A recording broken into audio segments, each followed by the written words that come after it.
Compound VR is probably one of the funnest VR games I've played in a long time. And it's kind of hard to say that, considering that in reality, we're kind of at a weird point in VR games. For every Half-Life Alyx or Bone Labs, there's Kayak Simulator. I know what I'm doing. Yes. Ha. Ha. Yes. Yes. Well, this is nice.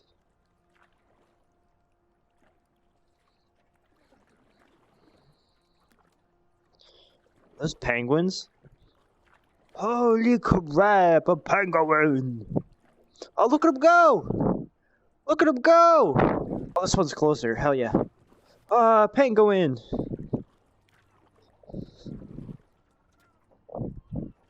No!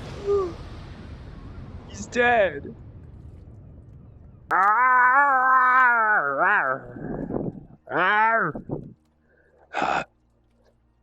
Yes. Yes. Come here. Penguin! Which actually, like, Kayak Sim isn't that bad. It's kind of relaxing, but that's not the point of this video. Gaming for VR, I feel like, is kind of like in the same point that early phone app games were, where most of the games in the shop are gimmicky and the quality could kind of vary. Not that that's changed much now, but like especially way back in the day when the iPhone first came out, there was just a bunch of really weird, low quality garbage stuff. That's kind of how I feel like we're in with VR right now, but that's besides the point. But when Steam recommended me this game, I kind of geeked out a little bit. Look at it, it's just a boomer shooter in VR. Like, who wouldn't be into that? Unless you're one of those cool, hip, young kids who care all about graphics, you probably would have noticed that this game looks similar to those old video games that old people like to talk about a lot. You know, a small indie title you might have heard about called Doom, or Wolfenstein 3D, or Chex Quest, but like in virtual reality. Wow. Oh. It's like the Whoa. future. It is. It really, really is. Alright, so the gameplay is wicked simple to grasp, I promise. If you've played a roguelike, or a roguelite, or a roguelite, I don't know how you say it, you've probably seen something similar to this before. You start out in your little apartment, and this is kind of like your home base, obviously, it's your apartment. You can mess with little trinkets and doodads and see the progress you've made and test weapons and such. But when you leave your apartment and go down the elevator, you start going through these different randomly generated rooms. Each one has its own set of enemies, you know, stuff like that. As you go through, if you die, you'll have to start all the way over, or you win. Very simple. You've played a billion games like this, I'm sure. Like I said, it is randomly generated, so it gives it a lot of replayability, which is something I am a sucker for completely.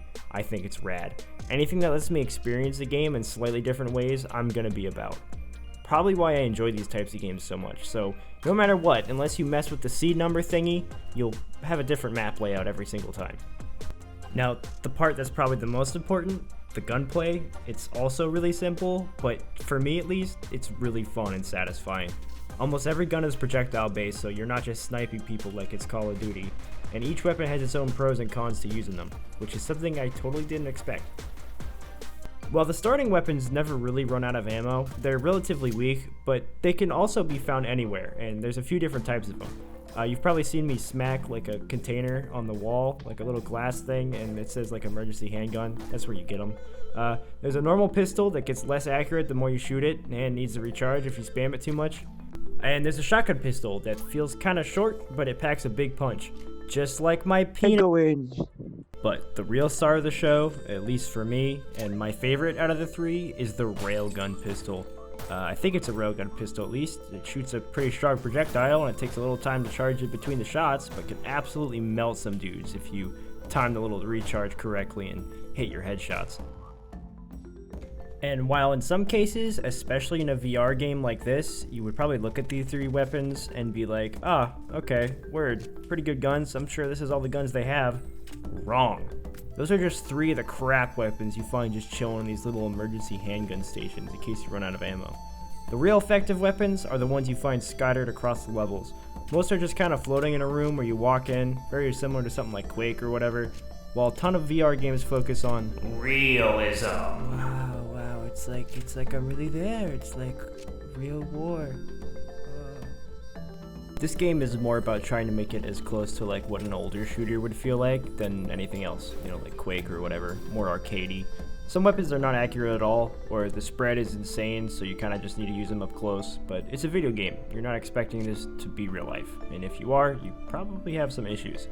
But it's kind of neat to learn the mechanics of each weapon and pick which one of it fits your preferred playstyle.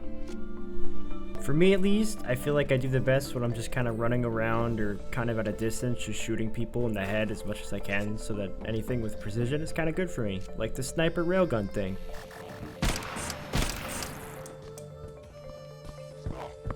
So this whole time you've probably been noticing the weird colored ammo on the floor, or floating above the floor. This is how the game deals with ammo management. In a very creative way that I've probably never seen in a VR game before. There's 5 different ammo types, all organized by different colors.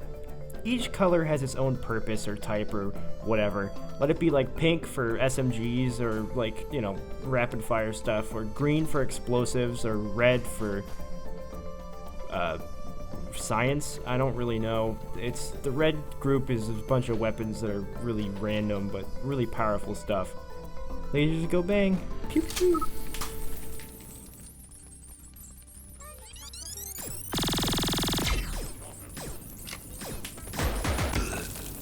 So you wander around these procedurally generated dungeon map things and shoot people and robots or whatever until you're done. And when you're done, you teleport to the elevator room and leave. That's it. You keep going until the end, and at the end there's a boss. And that's it. Super simple, super neat, super fun. As for the gameplay, that's pretty much it. There's a few little mini bosses in each area, and there's a difficulty selection by eating like the weird little things on the table. But other than that, that's it. There's a few things like modifiers for your game and the vending machine outside of your apartment. One of them makes everything a bow and arrow, so that's pretty cool. You can roleplay like a cool agent ninja dude who can dodge bullets and shoot arrows or whatever. It's pretty badass.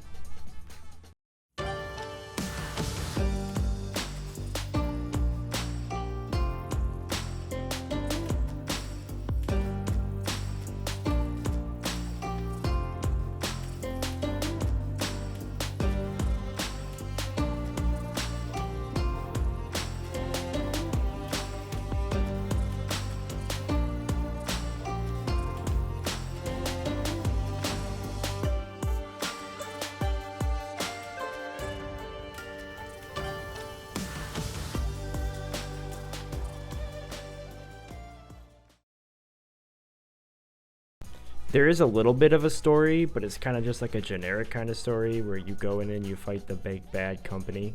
You know, it's fine. I liked it. All the levels are based around you like just slowly making your way up to the top of this giant corporation, and the big corporation's bad. Like they make the flu and the vaccine, so they're kind of just charging people to stay alive. And you know, it's really cool to see all these little posters on the wall like telling, you know, world building about how terrible this company is and why you're shooting them up. It's pretty great. In my opinion, at least, the best part of the game is the sound design. All the guns sound really cool. All the enemies have distinct sounds.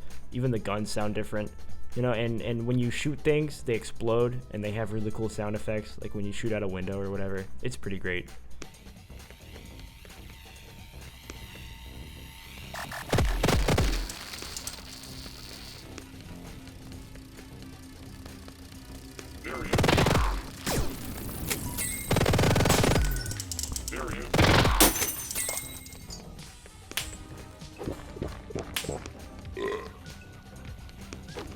All in all, this game is just really high quality for what it is, and I really enjoyed every second of it. Highly, highly recommend. Okay, rad. That's it. Thanks so much for stopping by. I'll put a link in the description for the game if you want to check it out. Thanks again for stopping by and hanging out for a little bit. I don't really know what I'm doing with this YouTube channel, so I'm just kind of making whatever I want. So if you liked it, awesome. Alright, peace everybody.